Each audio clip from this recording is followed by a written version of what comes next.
Hey, welcome to Vice Grip Garage. I'm your unreliable host, Derek. The old finger remover 4000. Extra CFMs. Not to actually prove. Derek Bieri built Vice Grip Garage from nothing into a YouTube empire that inspired millions to wrench on forgotten cars. His authentic passion and down-to-earth approach made him a hero in the DIY automotive world. Then everything exploded. Federal agents, stolen vehicles, forged documents, and a partner who vanished without a trace. The man who saved rusty classics from junkyards now faced charges that got him sentenced to life imprisonment. How does someone go from restoring hope to losing freedom? Rear drum overhaul, yes! Rear wheel cylinders. The answer reveals a story darker and more twisted than anyone imagined. A cautionary tale about trust, betrayal, and justice gone terribly wrong. Early life and meteoric rise. Derek Bieri never planned to become famous. He was just a guy who loved cars and hated seeing them rot away in fields. Before YouTube ever knew his name, Derek worked as an auto technician in small-town Minnesota. The job paid the bills, but crushed his spirit. Corporate rules, endless paperwork, and customers who only cared about the cheapest fix possible wore him down year after year.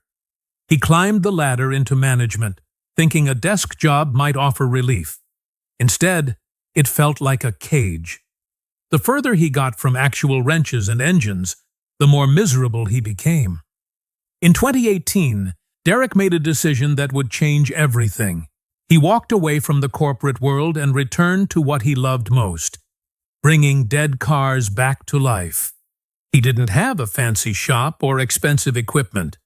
His garage was a gravel driveway, a basic toolbox, and whatever he could borrow from friends. Most people would have seen limitations. Derek saw freedom. He started filming himself rescuing abandoned vehicles from barns, fields, and forgotten storage lots. The concept was beautifully simple. Find a car that hasn't run in decades. Figure out what's wrong, fix it on the spot, and drive it home. No scripts, no manufactured drama, just honest problem-solving and genuine enthusiasm. His camera work was shaky. His editing was rough. None of that mattered. People connected with the authenticity immediately. The Vice Grip Garage channel grew faster than anyone expected. Within months, thousands of subscribers were tuning in to watch Derek coax life back into vehicles that most mechanics would have sent straight to the scrapyard. He explained everything he did in plain language, making complex repairs feel accessible to ordinary people. He celebrated small victories and laughed at his mistakes. Viewers didn't just watch his videos, they felt like they were right there in the driveway with him. By 2020, Derek had crossed 1 million subscribers. The milestone felt surreal to someone who started with nothing but a phone camera and a dream. But he didn't slow down. If anything, the success pushed him harder. The channel kept climbing. 2 million subscribers arrived by 2024, cementing Derek's status as one of the most influential voices in the DIY automotive world. Major sponsors started calling. Motor Trend, one of the biggest names in automotive media, offered him a television partnership. Derek Bieri had gone from a burned-out corporate employee to a national figure inspiring millions of people to pick up wrenches and tackle projects they never thought possible. But success at that level attracts attention from all directions, not all of it good. The same visibility that brought opportunities also created vulnerabilities. When you become the face of an empire built on trust and authenticity, you become the target when that trust gets shattered. And Derek was about to make a decision that would put everything he built directly in the crosshairs of forces he never saw coming. What seemed like the opportunity of a lifetime was actually the beginning of his nightmare. The fateful vintage car investment.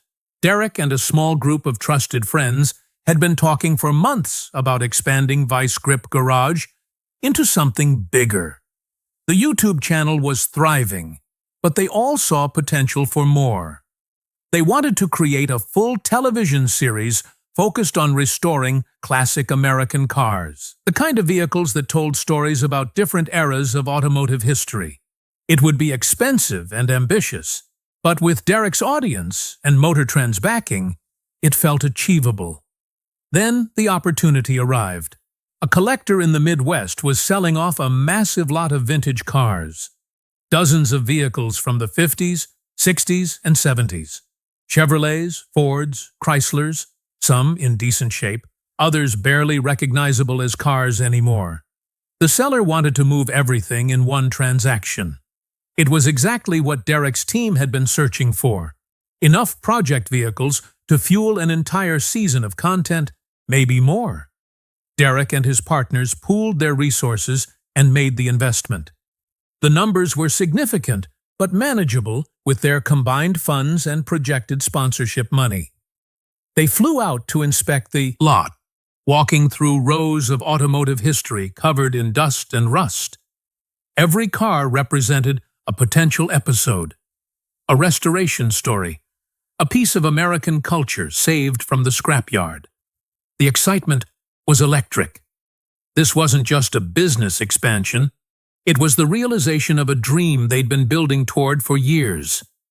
The paperwork got complicated fast. Multiple people were investing, but someone needed to be the primary name on all the documents. Derek, as the public face and primary driver of the project, agreed to handle that role.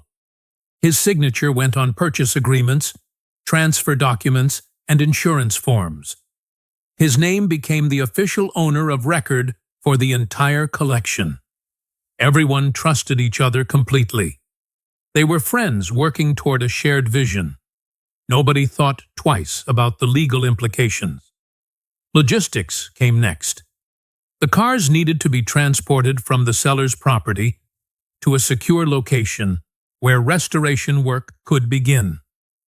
Derek's team hired transport companies, coordinated schedules, and documented everything for potential behind-the-scenes content.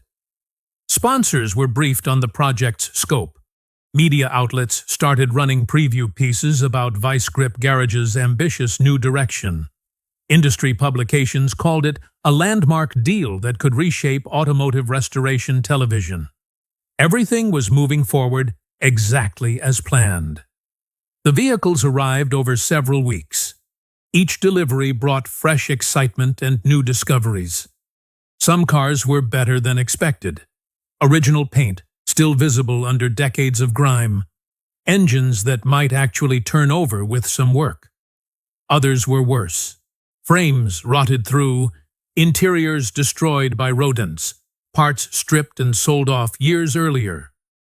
But that was part of the adventure. Derek had built his entire reputation on tackling impossible projects. His audience would eat this up. Then came the phone call that changed everything. A routine background check on one of the vehicles revealed something deeply wrong. The car's VIN number matched a theft report filed in another state years earlier. The vehicle had been stolen, and somehow it had ended up in the lot Derek just purchased. Investigators started asking questions. They wanted to see documentation proving legitimate ownership transfer. Derek provided everything he had: bills of sale, title documents, transfer paperwork. All of it looked official and complete. Except it wasn't. Forensic document analysis revealed that the title for the stolen vehicle had been expertly forged. And not just forged recently. The fake documents had been created years ago and passed through multiple transactions, picking up legitimacy with each transfer. By the time Derek bought the car, the paperwork trail looked completely clean to anyone who didn't know what to look for. But federal investigators knew exactly what they were looking at: a sophisticated stolen vehicle operation that had been running for years. The FBI opened a formal investigation. They didn't just look at the one stolen car, they examined every vehicle in Derek's collection. More problems surfaced. Several other cars had questionable documentation. Some VIN numbers didn't match factory records. Others had title histories that went cold or contradicted themselves. What looked like a clean business transaction was actually riddled with fraud that predated Derek's involvement by years. Then the partner who had handled most of the title paperwork disappeared, just vanished. Phone numbers disconnected, social media deleted, forwarding addresses leading nowhere. Derek suddenly found himself as the only person left standing, his name on every single document, facing questions from federal investigators who specialized in auto theft rings. The media caught wind of the story within days. Headlines started appearing. YouTube star caught in stolen car scandal. The narrative was already being written, and Derek was being cast as the villain. But the real architect of the fraud had already slipped away, leaving Derek holding all the evidence and none of the answers. Crisis unfolds.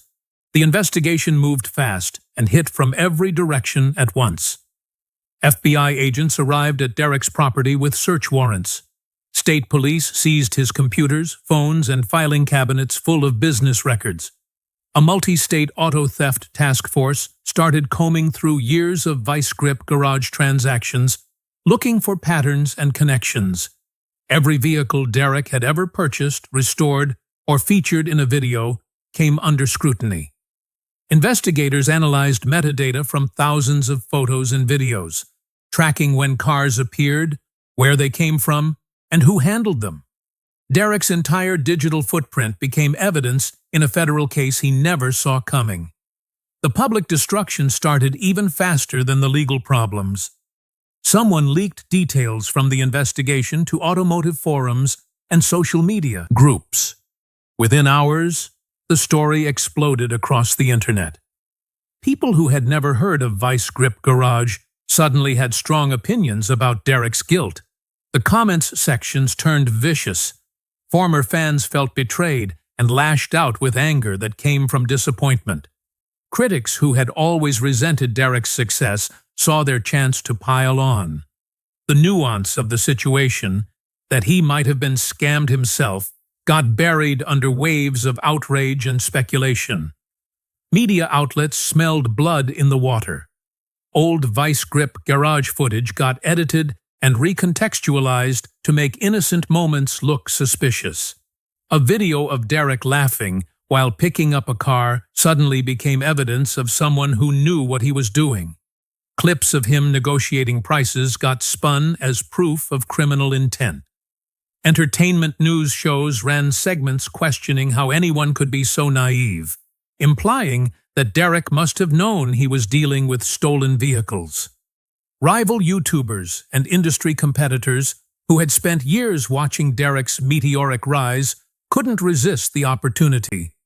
Some made response videos expressing concern while carefully avoiding actual accusations, just raising questions and letting their audiences draw conclusions. Others were more direct, calling Derek a fraud and demanding he lose everything he'd built. A few creators who had collaborated with Vice Grip Garage in the past quickly deleted those videos and issued statements distancing themselves from Derek. Nobody wanted to be associated with the scandal. The financial collapse came next, and it was brutal. Major sponsors pulled their contracts within days of the investigation going public. Companies that had paid premium rates to be featured in Vice Grip Garage content suddenly wanted nothing to do with the brand. The Motor Trend television deal went into immediate suspension pending the investigation's outcome. Derek's investment partners faced their own nightmare. Money they had pooled together for the classic car project was now frozen as evidence.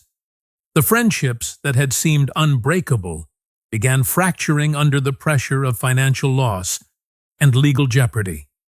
Then the situation turned genuinely dangerous. Someone doxed Derek's home address and posted it across multiple platforms. His family started receiving threats, angry messages, disturbing packages, phone calls at all hours. People drove past their house filming videos for social media clout. Local news crews camped outside hoping to catch footage of Derek looking guilty or scared. Within 2 weeks, Derek moved his family out of their home and into temporary housing at an undisclosed location. His wife stopped posting on social media entirely. His children had to switch schools mid-semester. The community that had once celebrated Derek Bieri became divided and confused. Longtime fans struggled to reconcile the person they thought they knew with the accusations flying everywhere. Some remained loyal, arguing that Derek was clearly being set up. Others felt stupid for ever trusting him, convinced that the entire Vice Grip Garage brand had been built on lies. Car shows and meetups that Derek had planned to attend canceled his appearances. Derek's lawyers told him to stay silent, to let them handle everything, to not feed the media circus. But staying silent made him look guilty to millions of people who wanted explanations. Every day without a response felt like an admission. Derek watched everything he had spent years building crumble in real time while being legally advised to say nothing and do nothing. He was trapped in a nightmare where the truth seemed to matter less than the narrative. The worst part was knowing that somewhere out there, the person who had actually orchestrated the fraud was watching Derek's destruction and sleeping just fine. Trial and conviction. The trial started 18 months after the initial investigation began. By then, Derek had lost almost everything, except his legal team and a shrinking circle of supporters who still believed in his innocence. The prosecution came prepared with a case built on overwhelming documentation. They presented a mountain of evidence that all pointed back to Derek's name on every transaction, every title transfer, every piece of paperwork connected to the stolen vehicles. His digital signature appeared hundreds of times across documents that the government claimed proved he was running a sophisticated vehicle fraud operation. The prosecutors painted Derek as a con artist who had built his entire YouTube persona as cover for criminal activity.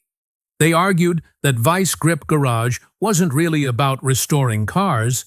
It was about creating a legitimate-looking business that could move stolen vehicles through the system without raising suspicion. Every feel-good video about saving a barn find became evidence of someone establishing credibility to hide darker intentions. The government's lawyers were skilled at taking Derek's own content and twisting it into something sinister. The most damaging evidence came from the vehicles themselves. Forensic investigators had traced multiple cars in Derek's collection back to theft reports filed years earlier across different states. The VIN numbers had been altered on some vehicles. Others had completely fabricated documentation that looked real enough to fool casual inspection, but fell apart under expert analysis. The prosecution showed the jury detailed charts connecting Derek's purchases to a network of stolen vehicle transactions that stretched back almost a decade. Then came the testimonies that sealed Derek's fate. His former partner, the one who had disappeared when the investigation started, suddenly reappeared as a witness for the prosecution. He had cut a deal with federal prosecutors in exchange for testifying against Derek. He claimed that Derek had been the mastermind behind everything, that he had recruited others to help move stolen cars, and that he had specifically chosen vehicles that would be hard to trace. The partner painted himself as a naive helper who only realized too late what Derek was really doing. Another colleague came forward with her own testimony. She claimed she had warned Derek multiple times that some of the paperwork looked suspicious. She said Derek had laughed off her concerns and told her not to worry about details. She testified that Derek had specifically told her to focus on content creation and let him handle the business side. Her testimony made Derek look like someone who knowingly ignored red flags because he was profiting too much to care. The courtroom became a public spectacle. News cameras lined up outside every morning. The gallery filled with a strange mix of Derek's remaining supporters wearing Vice Grip Garage merchandise and angry former fans who wanted to watch him pay for betraying their trust. The trial became entertainment for people following along online, dissecting every day's testimony on forums and social media. Legal analysts appeared on television explaining why Derek's defense strategy wasn't working. The automotive industry watched closely, knowing the verdict would send a message about accountability in their world. Derek's defense team tried to argue that he was a victim of the same fraud that had fooled law enforcement for years. They pointed to the missing partner's sudden disappearance as proof that someone else had orchestrated everything. They brought in character witnesses who testified about Derek's integrity and passion for legitimate automotive restoration. But none of it mattered against the weight of documentation with Derek's name on it. The jury deliberated for 3 days. When they returned, the verdict was guilty on all counts. The judge sentenced Derek Bieri to life in prison, without the possibility of parole. His assets were immediately frozen. Vice Grip Garage content was pulled from multiple platforms pending legal review. The man who had inspired millions to fix cars and chase dreams was led out of the courtroom in handcuffs, while cameras captured every moment. But buried in the case files was evidence that nobody had bothered to examine. Evidence that would eventually prove Derek had been telling the truth all along. The second buyer who saw the same forgeries. 3 months after Derek's sentencing, a man named Robert Callahan came forward with a story that nobody in law enforcement wanted to hear. Callahan lived in Ohio and had no connection to Derek Bieri or Vice Grip Garage. He had simply been following the trial coverage out of curiosity because he was a classic car enthusiast. When he saw photos of the forged title documents presented as evidence against Derek, something clicked in his memory. He had seen those exact same forgeries before, years earlier when he had almost made the same mistake Derek did. Callahan contacted Derek's legal team and told them about an incident from 2015. He had been negotiating to buy a vintage Chevrolet from a seller who operated through online classifieds and word-of-mouth referrals. The deal seemed legitimate at first.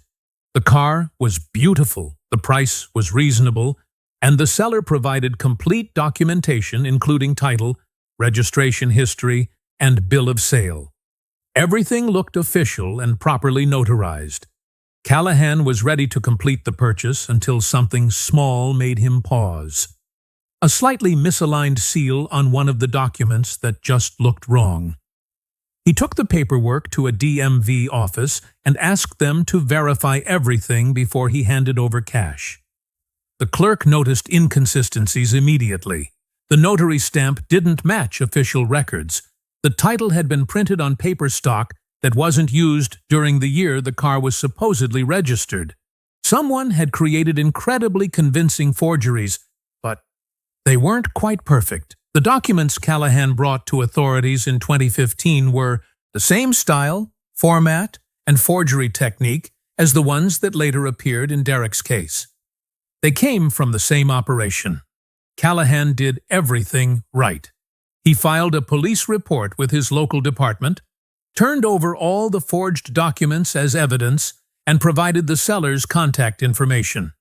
He expected investigators to pursue the case aggressively. Instead, nothing happened. The report was filed and forgotten. No detective followed up with him. No investigation was launched into the seller or the forgery operation. The fake documents sat in an evidence locker somewhere collecting dust, while the fraud network continued operating for another 7 years. Right up until Derek bought those cars.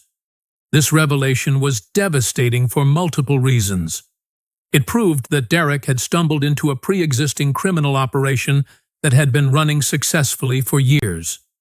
The forged documents didn't originate with Derek or his team. They were created by professionals who had been scamming buyers long before Vice Grip Garage even existed. More importantly, It showed that law enforcement had been warned about this exact fraud scheme years earlier and had done absolutely nothing to stop it. If Callahan's report had been properly investigated in 2015, Derek would never have encountered those stolen vehicles in 2022. Derek's attorneys immediately filed motions for a new trial based on this newly discovered evidence. They argued that the prosecution's entire theory of Derek as the mastermind made no sense when the same forgeries had been circulating years before his involvement. Independent journalists started digging into how many other buyers might have encountered the same fraud operation. They found at least 4 other cases across 3 states where people had reported suspicious vehicle documentation that matched the pattern. None of those reports had triggered serious investigations either. The classic car community erupted with fresh outrage, this time directed at the justice system that had railroaded Derek while ignoring the actual criminals. Supporters who had stayed quiet during the trial came forward demanding that prosecutors re-examine the case.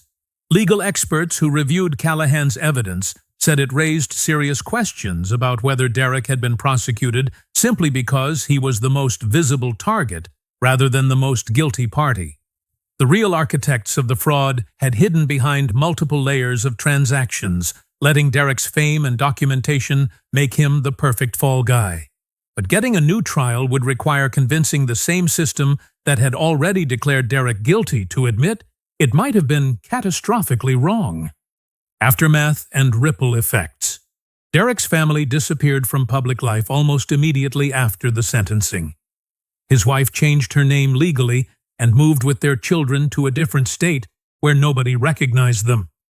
The kids enrolled in new schools under their mother's maiden name.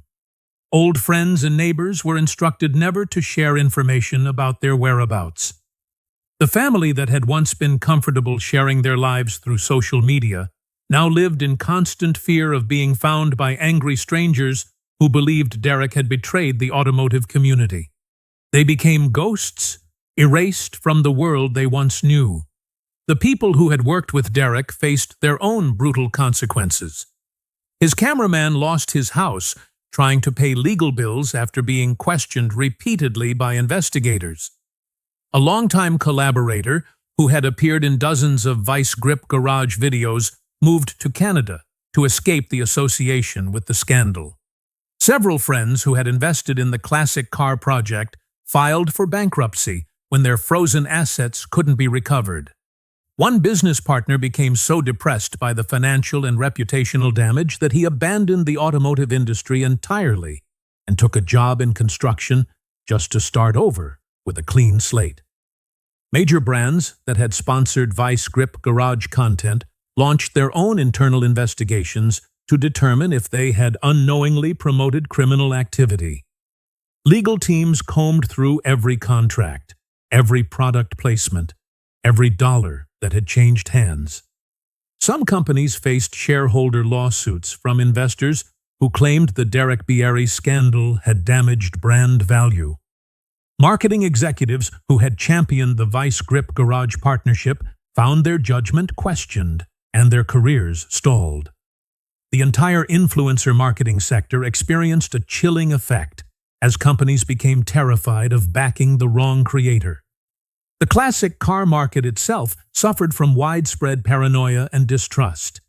Buyers became suspicious of every transaction, demanding excessive documentation and third-party verification for even routine purchases. Sellers got offended by the implication that their paperwork might be fraudulent. Legitimate deals fell apart because neither party could fully trust the other anymore. Values dropped on certain makes and models that had been featured in Derek's collection. Insurance companies raised premiums for classic vehicles, citing increased fraud risk. The enthusiasm and joy that had defined the hobby got replaced by fear and constant second-guessing. Academic researchers and media analysts found Derek's story irresistible as a case study. Universities teaching courses on digital culture, parasocial relationships, and modern celebrity used the Vice Grip Garage collapse as a primary example of how quickly public perception can flip. Papers were published analyzing the speed and ferocity of Derek's cancellation. Documentaries were planned examining how someone with millions of supporters could be destroyed so thoroughly in just months. Derek became a cautionary tale taught to aspiring content creators. Build your empire carefully, because the same visibility that makes you famous makes you vulnerable. But Robert Callahan's revelation about the earlier forgeries changed the conversation dramatically. Independent journalists who specialized in wrongful conviction cases picked up the story and started investigating aggressively. They found more victims of the same fraud ring, people who had reported suspicious documents years before Derek's case and been ignored by authorities. Online communities that had once celebrated Derek's conviction started questioning whether justice had actually been served. Petitions circulated demanding a formal reinvestigation. Former prosecutors appeared on podcasts admitting the case deserved another look. The movement for Derek's exoneration grew slowly but steadily. Legal advocacy groups took interest in the case as an example of how law enforcement failures can destroy innocent lives. Documentary filmmakers interviewed Callahan and other witnesses who had tried to warn authorities about the forgery operation. New evidence kept surfacing. More ignored police reports, more victims, more proof that Derek had walked into a trap that had been set long before he arrived. The narrative was shifting from Derek as criminal mastermind to Derek as the most visible victim of a system that failed everyone involved. Meanwhile, Derek sat in a maximum security prison, watching strangers fight for justice he couldn't fight for himself, wondering if truth actually mattered when it arrived too late. Final reflection.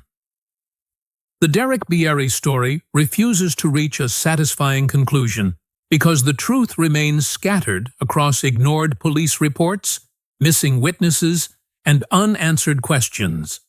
It stands as a stark warning about what happens when blind trust meets legal vulnerability in the age of social media prosecution.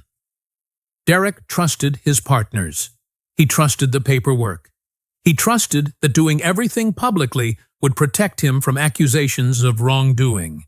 Every assumption proved catastrophically wrong. The media frenzy that destroyed him revealed something disturbing about modern justice. The court of public opinion moved faster and hit harder than any legal proceeding. Derek was convicted in millions of minds before a jury ever heard evidence. The same platforms that built his empire became weapons that tore it down within days. Fame that took years to build evaporated in hours, replaced by a narrative that cared more about drama than truth.